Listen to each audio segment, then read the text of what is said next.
Moram konstatirati da smo na ovom odboru, na odboru COVI, specijalnom odboru za korona krizu, razgovarali gotovo isključivo o cjepivima i svemu što ide uz njih. Vrijedi spomenuti naravno i mnoga druga rješenja, svakako jeftinija, koja se koriste već desetljećima. Imao sam prilike razgovarati sa brazilskim, kanadskim, talijanskim, američkim, južnoafričkim, indijskim i drugim liječnicima koji na prvoj liniji u ordinacijama i bolnicama liječe pacijente i oni su jako zadovoljni protokolima liječenja ranim tretmanima. Sada već postoje desetine protokola, a dva su najznačajnija. Sa listopadom 2022. lijek hidroksiklorokvin ima 367 studija koje uspoređuju tretiranu grupu i kontrolnu grupu, koje je proizvelo 5940 znanstvenika na preko 493.000 pacijenata u 53 zemlje. Za rano liječenje COVID-a ovaj lijek je uveden u 35 zemalja ili dijelovima tih zemalja, odnosno u 52 zemlje u svijetu ako se uključe nevladine medicinske organizacije. Lijek, pokazuju te studije, ako se koristi u ispravnim dozama i na vrijeme, pokazuje dosljedno pozitivne rezultate. Za rano liječenje poboljšanje je čak 62%. Još boljim se pokazao drugi lijek. Sa listopadom 2022. lijek ivermektin ima 92 studije koje uspoređuju također tretiranu grupu i kontrolnu grupu, koje je provelo 1006 znanstvenika na preko 134.000 pacijenata u 27 zemalja. Za rano liječenje COVID-a ovaj lijek je uveden u 22 zemlje ili njihovim dijelovima, odnosno 39 zemalja ako se uključe nevladine medicinske organizacije. Ako se ispravno koristi, pokazuju studije, lijek pokazuje poboljšanja od čak 83% u profilaksi i 62% kod ranog liječenja.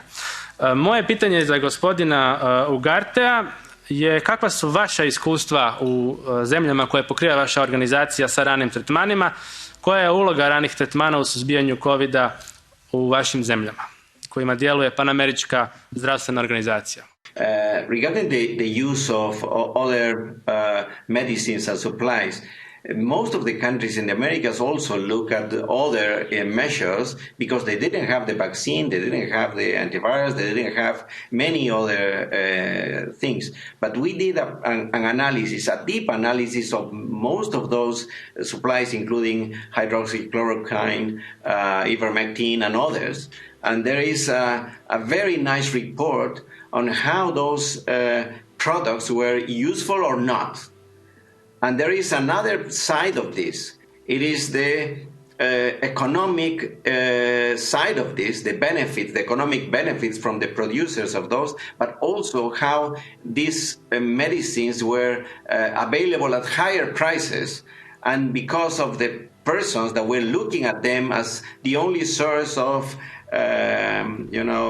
treatment, of course the prices were very high and they were scarce for the diseases that they would serve for. So these are areas that I will be happy to share with you. There are ethical approaches to that, and also how will they benefit it or not, the population. They're clear understanding. It is not just how many countries are using, but are the evidence is there or not. So that part. Pitanje za predstavnika Liječnika bez granica zapravo je isto ono koje sam postavio malo prije predstavniku Panameričke organizacije.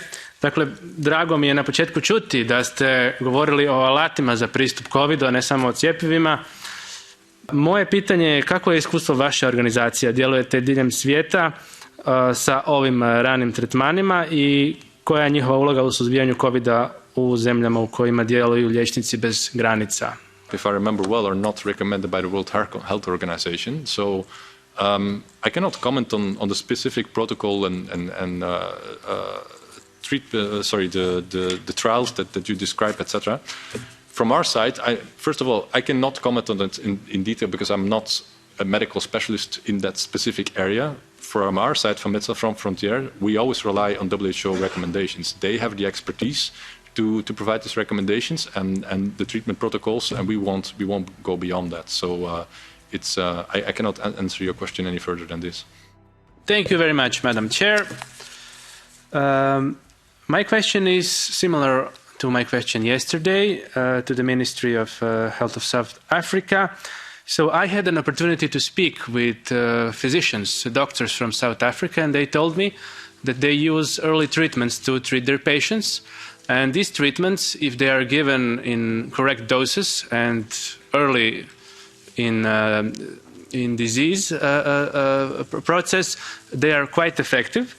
So most notably, they were speaking about hydroxychloroquine and ivermectin, but also other cures that they used.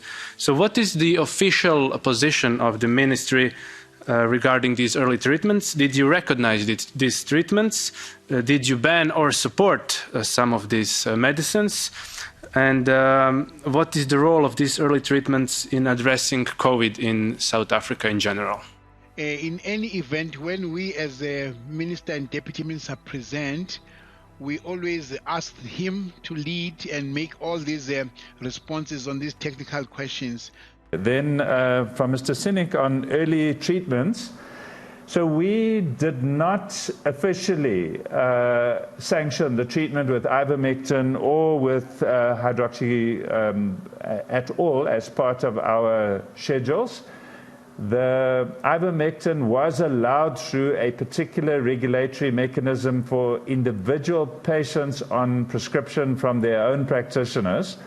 But I think we now understand that it didn't make any difference. And in fact, we have had reported cases of liver toxicity because I don't think anybody ever understood what doses they were giving and how they were managing it. So it has not been something that is part of our official approach or our official regimen.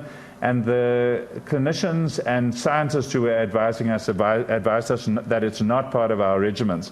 So our treatment right from the word go was steroids and oxygen, and postural therapy and a range of CPAP and in the beginning ventilation and now less ventilation. So yeah, we don't use those medications.